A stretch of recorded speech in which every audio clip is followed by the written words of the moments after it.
6 children, ranging in age from 12 to 19. All of them were inside that SUV when it left the cliff. The car's internal computer logged it all. There was no swerve, no skid, no correction. Full throttle, zero braking, from a complete standstill. Someone pointed that car at the edge and pressed the accelerator. That someone was Jennifer Hart. And she had 6 children in the back seat. To anyone following them online, the Harts were everything. Jennifer and Sarah Hart were a married couple, raising 6 black children they had adopted out of the Texas foster system. They homeschooled, they traveled, they posted constantly. Their feed was a masterclass in the aesthetic of progressive parenthood.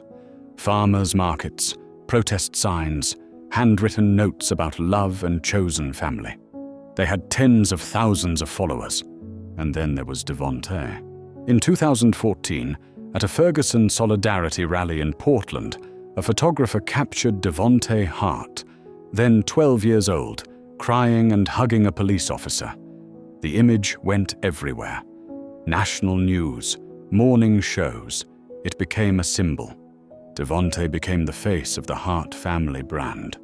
He was, in every photo, the proof that this family was exactly what they said they were. What was happening inside that house was the opposite of everything on that screen. The cracks had been there for years.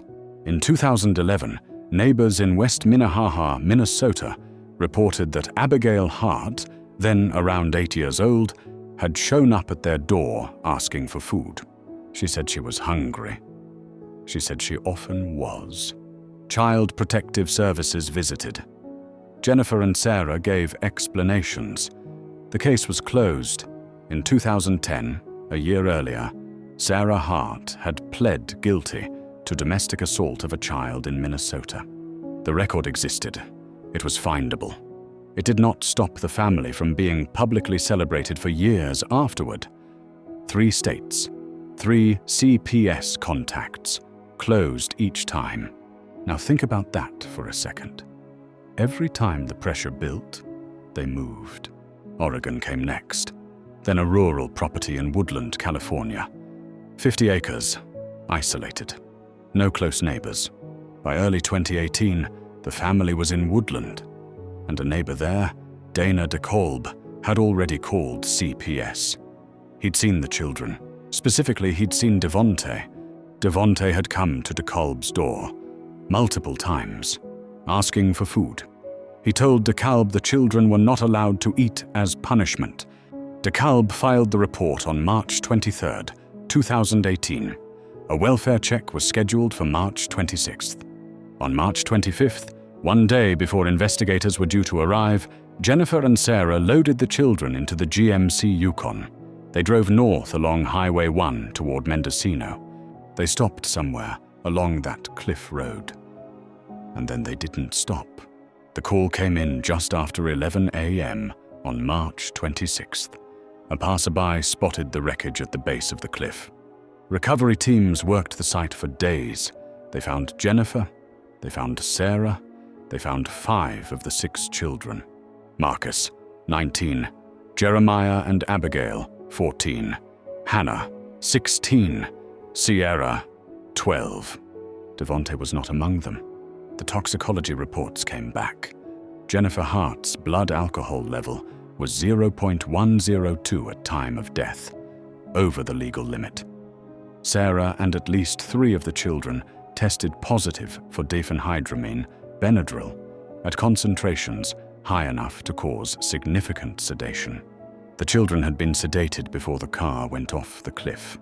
That detail doesn't get easier no matter how many times you read it. Someone gave those children enough antihistamine to make sure they wouldn't fight back. Now here's what I need you to consider. The Instagram account. Right up until days before the crash, the account was active. Captions about gratitude, photos of the kids in the garden. One post described their family as a love revolution. The same hands that typed those captions had already purchased the Benadryl. We know this from receipt records. The gap between what was posted and what was planned is not subtle. It is not explainable as a sudden breakdown. This was constructed. The performance continued while the decision had already been made. And then there's what the data doesn't explain. Devonte Hart has never been found. Not in the water. Not along the coastline. Not anywhere.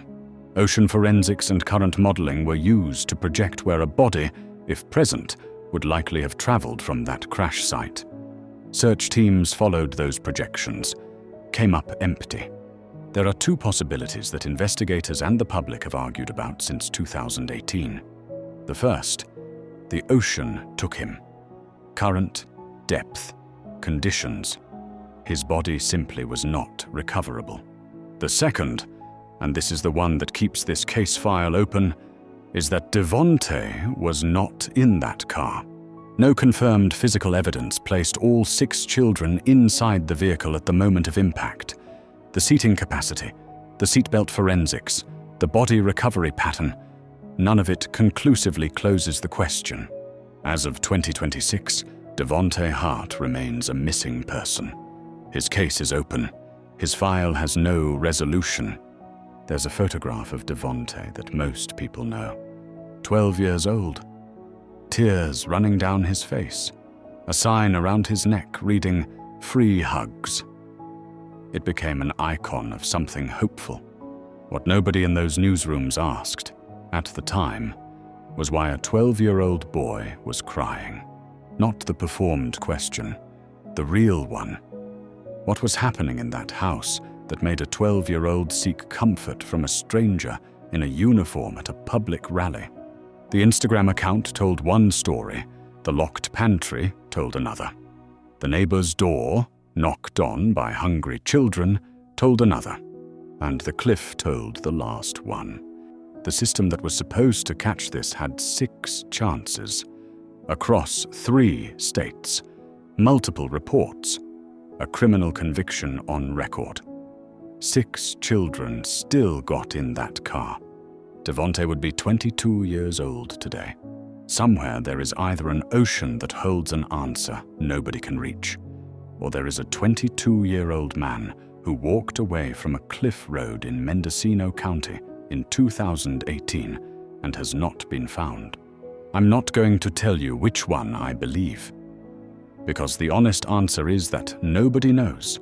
What I want you to tell me in the comments is this. The neighbor filed that report. He did everything right, and the visit was scheduled for the following morning.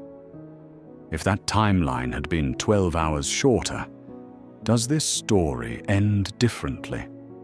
Think about that. Next, a family of 4, executed. The killer left a fingerprint. 65 years. 587 suspects. A deathbed confession that didn't fit. Then 2024 changed everything. Coming next.